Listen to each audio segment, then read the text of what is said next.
Night fever, day feeders. Another rather severe case of WIRR-TBAT-RASB syndrome, which for an acronym is about half as succinct as that of any specially appointed think tank or independent regulatory body that our government has assembled within the last century of strictly two-party politics. Therefore, permit me to clarify by stating the full phrase. What I'd rather retire to bed after than rise and shine before. Though somewhere within this hopelessly fragmented hodgepodge of Ubers and Evens, several intervals of what Coach Sandman might classify as uneventful power naps took far longer to get underway than the time that elapsed between waking up and commencing my next mini-session of freelance meal-wheeling, meaning that in terms of perception, I was achieving the exact opposite of what I intended. Nonetheless, today's ad hoc itinerary included far too many same-day drop shipments for a distracted mortal mind to recall, especially through the misty veils that drifted inland across Shoreham Harbour, lulled St. Beaufort's half-masted weather vanes into limpid stupors, and wove its insidious chill into my rattled ribs, despite heavily padded torso armour. Suffice it to state that when tallying up a quartet of bagged grocery dashes from housebound shoppers employing the roommeisters and just eaters to facilitate their daily needs from all three of our vicinity's co-op branches, together with a trio of hand-built burger and batter-fried fish-based takeaways, courtesy of Ronnie Max and the Middleton mob, true to typical form, far more calories were conveyed and delivered than either consumed or incinerated. An inconvenient truth borne out by the fact that my monitored pulse rarely zoned above base tempo for an accordingly low rate of conscious exertion, in order to observe a marginal gain in my bank balance.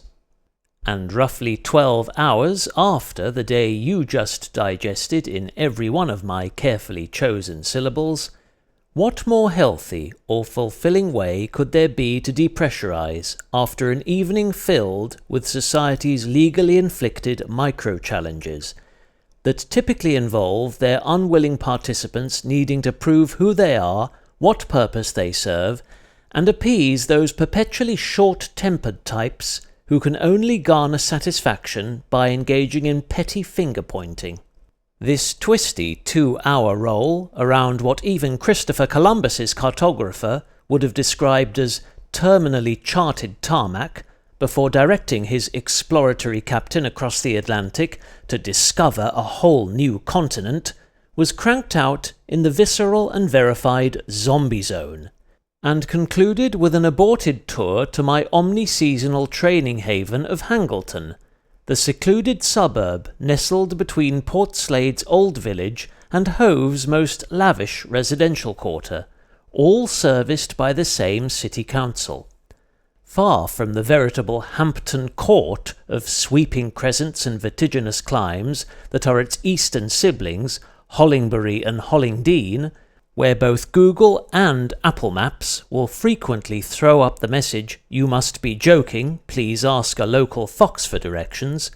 but notable for its relatively smooth surfaces and several hilly circuits that ebb and flow around its tranquil green,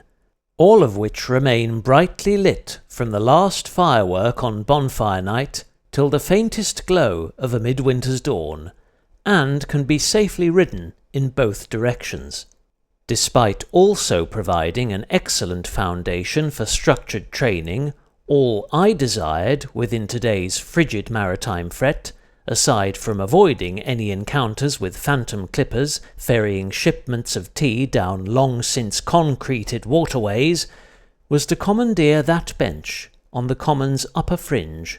where words-worthy hosts of daffodils still flourished in the shadows of St. Helen's heavenly sanctuary for wandering souls and kind-hearted Christians.